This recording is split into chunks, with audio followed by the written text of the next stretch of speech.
Wow, are we already at episode number 10?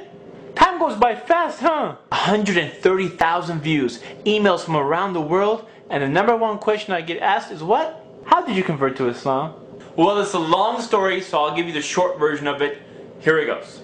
Before Islam, I used to hang around with people who were into really bad stuff. I mean, really bad stuff. When I come to think of it, I didn't have the best choice of friends. Man, these guys were a bunch of characters. Here are some of the characters I remember. The con artist. Hey, Ali, how's it going, baby? How's it going? I want to ask you a quick question. That book you have in your hand, how much did you buy that for? $25. Not bad, not bad. I can sell it for 30. Yes, 30. And I'll give you 15. Huh? We got a deal? Come on! Oh, okay, I'll give you 20. The crazy guy.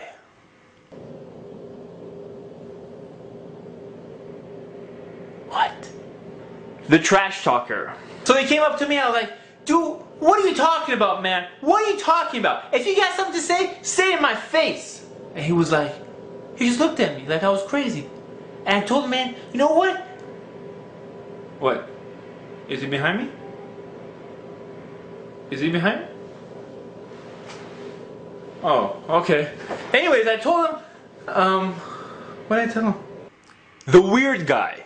So what you doing today? I don't know. I guess.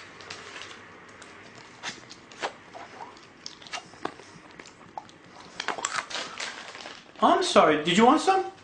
You sure? Okay. The thief. What's going on, man? Everything cool? You cool? Alright. Once I get those credit card numbers, I'll be in business. Bam! I'll be in business, you know what I'm saying? Woohoo!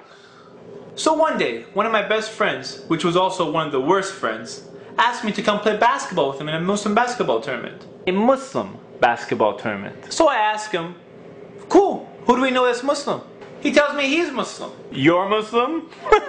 Mr. Illegal? Mr. I just got arrested? Mr. Let me teach you how to cheat in school? Mr. Hey, look at that girl over there? You're Muslim? You're Muslim?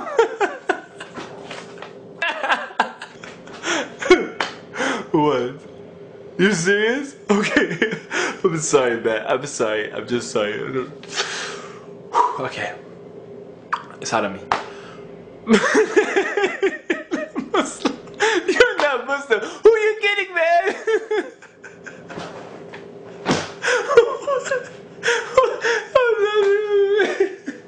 I'm getting out of here.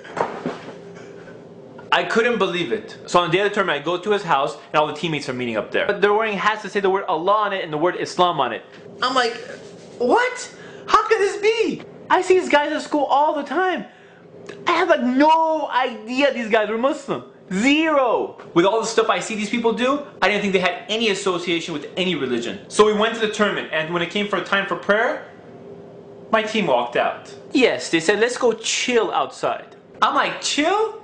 Don't you guys go pray like 5 times a day? No, man, it's cool. We're gonna go chill outside. And judging by their actions, I thought Islam was some type of cultural thing. So of course, after seeing the way these people were Muslims, I had no interest into looking into Islam. Did I become Muslim after seeing these guys? No. As time went on, I noticed more and more of my friends were getting me into trouble. I guess this is what happens when you have bad friends around you. Sometimes you don't even look for trouble, but trouble seems to find you. One guy got arrested, the other one's in trial, and bam, I get shot at. Twice. And what religion am I practicing?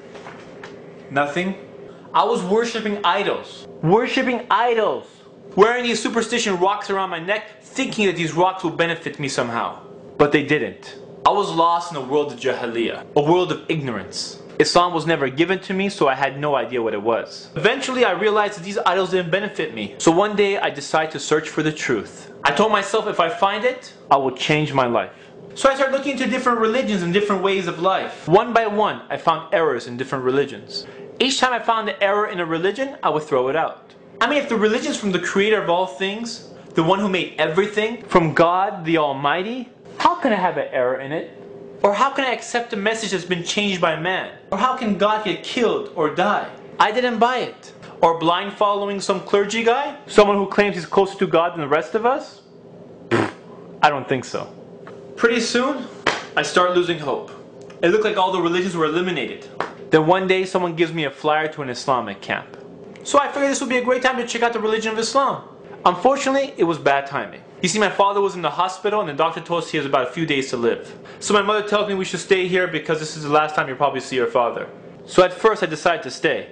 And then, suddenly, I don't know what happened, I changed my mind. I figured there was only one religion left and I had to check out what this Islam is. So against my family's will, I decided to go. So I took my purple-haired girlfriend and we went to the Islamic camp. Purple-haired girlfriend? Dude, I told you I was lost. Anyways, when I got to the camp, I was causing a lot of problems. Let's say I was just a big troublemaker and they wanted to kick me out. Yeah, I was pretty bad.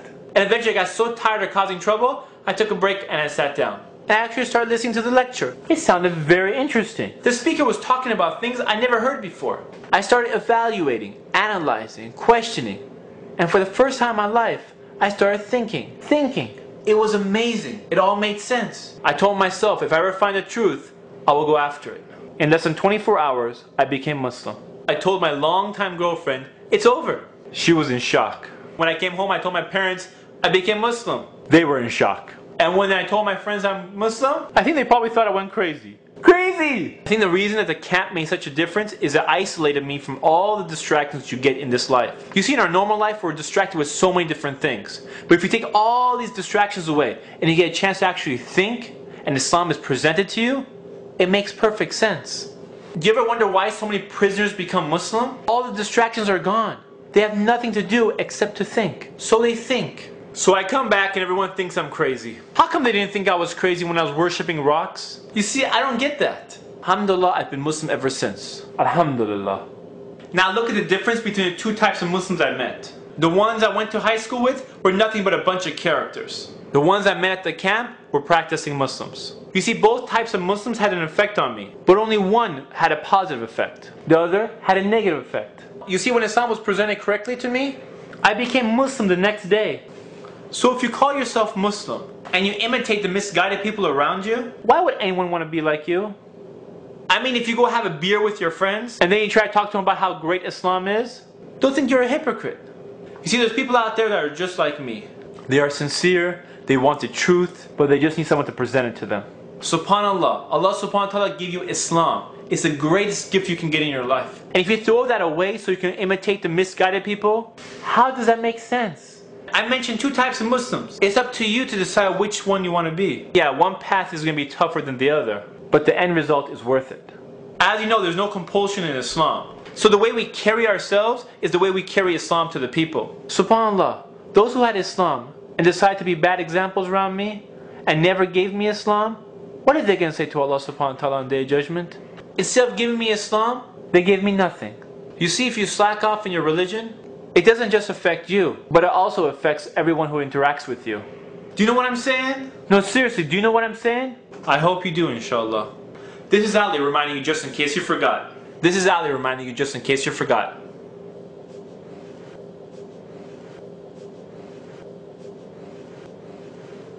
What? That's it. That's the last episode. 10 episodes, we finished them, alhamdulillah, and season 1 is finished. I hope to come back for season number 2, inshallah. I hope you come back for season number 2, inshallah. And I have plenty of ideas. It's just a matter of putting the time aside to do them, inshallah. Please go to ummahfilms.com. Go to the very top of the blog. There's a field that says enter your email. Type in your email, press enter, add yourself to our list, inshallah. So every time a post comes out, you'll be notified. When the second season comes out, inshallah, you'll also be notified, and that way, right when it comes out, you're back, inshallah. I hope you enjoyed it as much as I enjoyed it. I hope you benefited from it and not just were entertained by it. Jazakallah khair for watching, for letting others know, for your emails, and for all your comments. Assalamu alaikum. This is Ali reminding you just in case you forgot.